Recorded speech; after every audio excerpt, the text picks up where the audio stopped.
ചെയ്യാൻ പാടില്ല. കല്ലെടുത്തെറിയുന്നത് അത് ദുൽമാണ്. ആളുകൾ പറയുന്ന ആയനെ കാണുമ്പോ കല്ല് കിട്ടൂല, അതൊരു സുന്നത്ത് പോലെയാണ്. അങ്ങനൊന്നുമില്ല. നായ അള്ളാഹുവിന്റെ ഒരു മഖ്ലൂഖാണ്. മെമ്പർമാരെ കൂട്ടത്തിൽ ഒന്ന് സ്വർഗത്തിലാന്ന് ഉറപ്പാ. ഖിത്മീർ എന്ന് പറയുന്ന അസ്ഹാബുൽ കഹ്ഫിന്റെ നായ. നമ്മളെ ഹാലെന്താ? അന്നൽക്ക് അതിനൊക്കെ ബഹുമാനമുണ്ട്. സ്വർഗത്തിൽ ഒരു മെമ്പർ ഉള്ള ബാക്കിയുള്ള ആളല്ലേ അവരൊക്കെ. അതുകൊണ്ട് ഇനിയും ഉണ്ടാകാല മെമ്പർഷിപ്പ്. ഒന്നിന് മാത്രം ആയിക്കൂടാന്നൊന്നുമില്ലല്ലോ. ഇനിയും മഹാന്മാരെ സ്നേഹിച്ച് അങ്ങനെ നടന്നൂടെ പലതിനും. അതിന്റെ ഒരു കേടായി പോലും പറയാൻ പാടില്ല നായനെ പറ്റി. അങ്ങനെയാണ്. മൂസാ നബി അലൈഹി ഇസ്ലാമും കൂട്ടരും വരുമ്പോ മൂസാ നബി അലൈഹി ഇസ്ലാമിന്റെ കൂടെയുള്ള ആൾക്കാര് ഒരു നായ എങ്ങനെ വഴിവക്കിൽ അത് ചത്ത് കിടക്കുന്നുണ്ട്, അതിന്റെ ജീവൻ പോയിട്ടുണ്ട്. അപ്പൊ നായ ചാകാൻ കണ്ടൊരു സ്ഥലം അവരിങ്ങനെ പറഞ്ഞപ്പോ മൂസാ നബി അലൈഹി ഇസ്ലാം എങ്ങനെ തിരുത്തിയെന്നറിയാം. അള്ളാഹുവിന്റെ ഒരു മഖ്ലൂഖിലെ അതിന്റെ പല്ലിന് നല്ല വെളുപ്പുണ്ട്. അതിന്റെ പല്ലിന് നല്ല വെളുപ്പുണ്ട്. അത് അള്ളാഹുവിന്റെ ഒരു സൃഷ്ടിയായിട്ട് അവിടെ ജീവൻ പോയി കിടക്കുകയാണെങ്കിലും അതിനെപ്പറ്റി പ്രതികൂലമായിട്ടൊന്നും സംസാരിക്കരുത്. അള്ളാഹുവിന്റെ സൃഷ്ടിയല്ലേ. ഒരു കുഴിയെടുത്തിട്ട് അതിനെ കുഴിച്ചു മൂടുക, അങ്ങനെ വേണ്ടത്. അതിനൊന്നും ചെയ്യാൻ പാടില്ല, ഒന്നും പറയാൻ പാടില്ല. നായങ്ങനെ പോകുമ്പോ നായനെ കണ്ടപ്പോ നായന്റെ മോൻ നായയെന്ന് വിളിച്ചു. വിളിച്ചത് ചെറിയ ആളൊന്നുമല്ല, വലിയ മഹാനാണ്. വലിയ മഹാനാണ് വിളിച്ചത്. തഖീദ്ദീൻ സുബ്കി എന്ന് പറയുന്ന വലിയ മഹാൻ അവരെ വിളിച്ചു. ചെറിയ ആളൊന്നുമല്ല.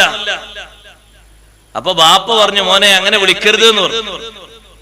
അപ്പൊ കുട്ടിന്റെ ചോദ്യം, താജുദ്ദീൻ സുബ്കിയും തഖീദ്ദീൻ സുബ്കി റഹ്മത്തുള്ളാഹി അലൈഹിമ വലിയ മഹാന്മാരാണ്. ബാപ്പ മകനോട് പറഞ്ഞു, മോനെ അങ്ങനെ പറയരുത്. അപ്പൊ കുട്ടിന്റെ ചോദ്യം, ഞാൻ പറഞ്ഞത് ശരിയല്ലേ? ഈ നായ വേറെ നായന്റെ മോനല്ലേ? നായന്റെ മോൻ നായ എന്നാ പറഞ്ഞത്. ഉപ്പ പറഞ്ഞു, മോനെ പരിഹസിക്കാൻ, അതിനെ കൊച്ചാക്കാൻ, ചെറുതാക്കാൻ ആ വാക്കും മതി. അതിനെ നിസ്സാരപ്പെടുത്താൻ ആ വാക്കും മതി.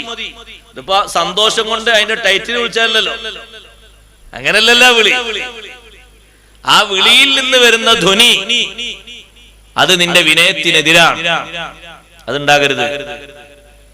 അതാണ് ഖുർആനി പഠിപ്പിക്കുന്ന ശൈലി. അല്ലദീന യംശൂന അലൽ അർളി ഹൗനാ. ഭൂമുഖത്ത് അവർ ജീവിക്കുമ്പോ ആർക്കും അവരെ കൊണ്ട് ഒരു ശല്യം ഉണ്ടാകില്ല. വളരെ ഒതുക്കത്തിൽ ജീവിക്കുന്നവരാണ്. വളരെ സന്തോഷത്തോടെ സമാധാനത്തോടെ ജീവിക്കുന്നവരാണ്. ഒരടങ്ങേറും ആർക്കും അവരെ കൊണ്ടുണ്ടാകില്ല. സമാധാനം ഉണ്ടാകും. ഇത് പറഞ്ഞിടത്ത് ചില പണ്ഡിതന്മാര് പറഞ്ഞു, എല്ലാ രംഗങ്ങളിലും സമാധാനമാണ് വേണ്ടത്.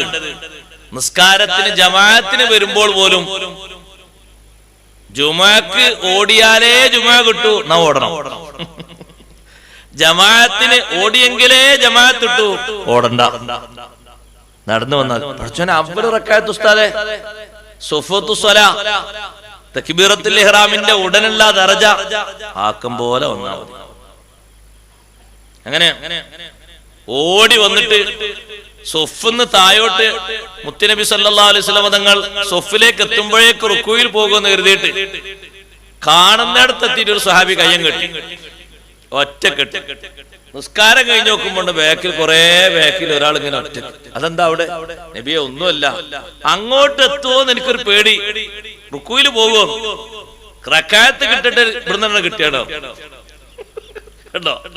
അതിപ്പോ സത്യത്തിന്റെ ഒരു ആവേശമായിട്ടല്ലേ കൂട്ടുക. തങ്ങൾ പറഞ്ഞു, ഇദാ അതൈതുമുസ്സലാ ഫലാ തൂഹാ വഅൻതും തസ്ഔൻ.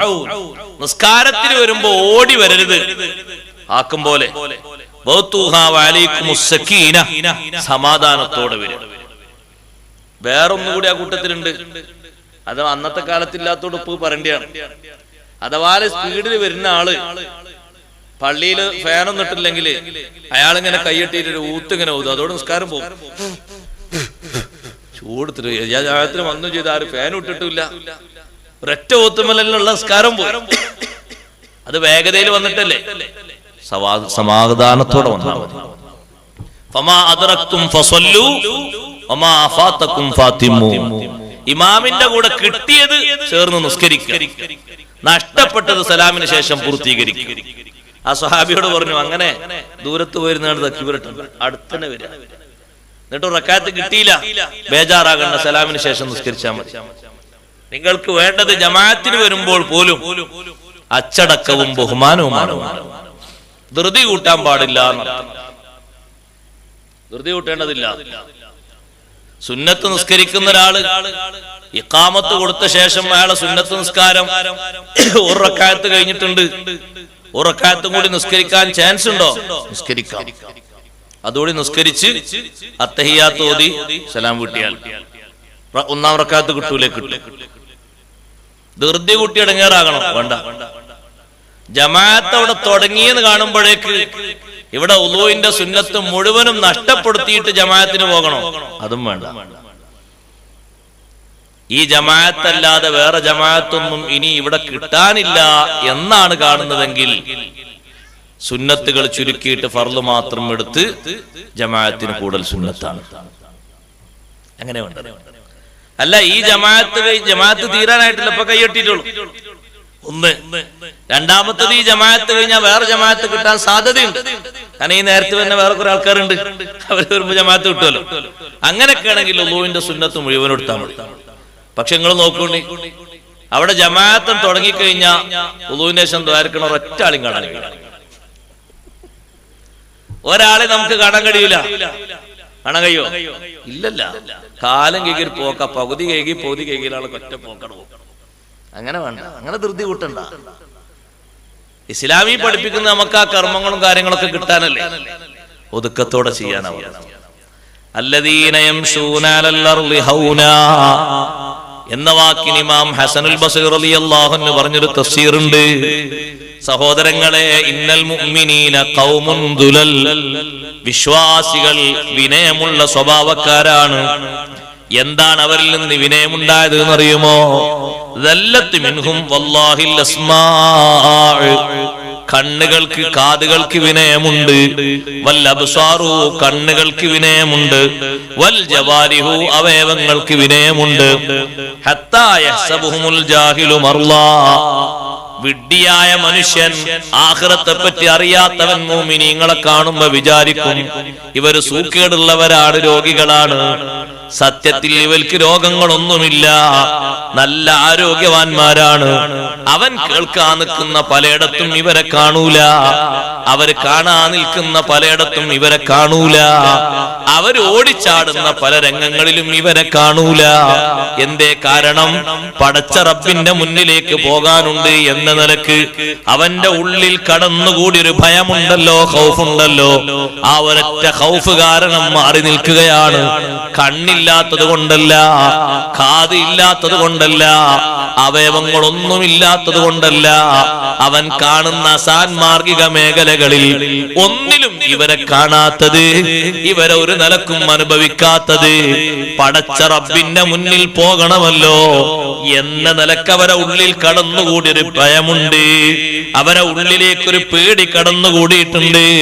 ആ പേടി കാരണം, ആഖിറത്തിനെ കുറിച്ചുള്ള വിവരം കാരണം ഇവരങ്ങോട്ടൊന്നും പോകാതിരിക്കുകയാണ്. അതാണ് അല്ലദീന യംശൂന അലൽ അർളി ഹൗനാ,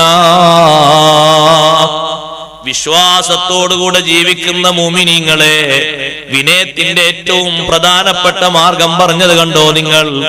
അള്ളാഹുവിന്റെ അടിമാന്ന് വിശദീകരിച്ചിടത്ത് ഹസനുൽ ബസ്രി തങ്ങൾ പറഞ്ഞത്, അവയവങ്ങൾക്കൊക്കെ ആ അടിമത്ത സമ്പ്രദായം വന്നിട്ടുണ്ട്. എന്റെ റബ്ബ് എന്നെ കേൾക്കാൻ പറഞ്ഞതേ ഞാൻ കേൾക്കുന്നുള്ളൂ, കാണാൻ എനിക്ക് ഹലാലാക്കിയതേ കാണുന്നുള്ളൂ, പിടിക്കാൻ എനിക്ക് അനുവദിച്ചതേ പിടിക്കുന്നുള്ളൂ, നടക്കാൻ അനുവദിച്ച നടക്കുന്നുള്ളൂ, അല്ലാത്തൊരു സംഗതിയിലേക്കും എന്റെ അവയവങ്ങളെ ഞാൻ കൊണ്ടുപോകുന്നില്ല. അതാണ് ഏറ്റവും വലിയ വിനയം. ഈ വിനയത്തോടെ ജീവിക്കുന്നവരെ ഒരു കഥയില്ലാത്ത നാൽക്കാലികളെ പോലെ ജീവിക്കുന്ന ഭൗതികന്മാര് കാണുമ്പോ അവര് വിചാരിക്കും പാവങ്ങളാണിവര്, ആസ്വദിക്കാനൊന്നും ഒരു വകുപ്പില്ലല്ലോ. വകുപ്പില്ലാത്തത് കൊണ്ടല്ല, അറിയാത്തത് കൊണ്ടുമല്ല, എല്ലാം അറിയാം. അവിടെ പോയാൽ അങ്ങനെ കാണാൻ പറ്റും, ഇവിടെ പോയാൽ ഇങ്ങനെ സുഖിക്കാൻ പറ്റും, മറ്റേടത്ത് പോയാൽ അത് കുടിക്കാൻ പറ്റും, ഒക്കെ അറിയും. എന്തേ പോകാത്തത്? പടച്ച റബ്ബിനെ കുറിച്ചുള്ളൊരു ഖൗഫുണ്ട്, പരലോകത്തെ കുറിച്ചുള്ളൊരു ബോധമുണ്ട്. ആ ഖൗഫും ആ ബോധവും ഉള്ളിലേക്ക് കടന്നുകൂടിയപ്പോ അവരെ ശരീരം അവരെ തടഞ്ഞു വെച്ചു. അതാണ് അല്ലദീന യംശൂന അൽ അർളി ഹൗനാ. ഹസനുൽ ബസ്രി റളിയല്ലാഹു അൻഹു പറയുന്നു, അതാണ് സത്യത്തിലുള്ള ഏറ്റവും വലിയ വിനയം.